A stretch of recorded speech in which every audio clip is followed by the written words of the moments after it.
हनुमान् श्रीपदो वायुपुत्रो रुद्रो नघोजरः अमृत्यवीरवीरश्च ग्रामवासो जनाश्रयः धनदो निर्गुणः शूरो वीरो निधिपतिर्मुनिः पिङ्गाक्षो वरदो वाग्मी सीता शोकविनाशकः शिवः शर्वः परो व्यक्तो व्यक्तो धराधरः पिङ्गकेशः पिङ्गरोमा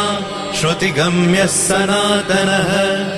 अनादिर्भगवान् देवो विश्वहेतुर्जनाश्रयः आरोग्यकर्ता विश्वेशो विश्वनाथो हरीश्वरः भर्गो रामो रामभक्तः कल्याणप्रकृतिस्थिरः विश्वम्भरो विश्वमूर्तिर्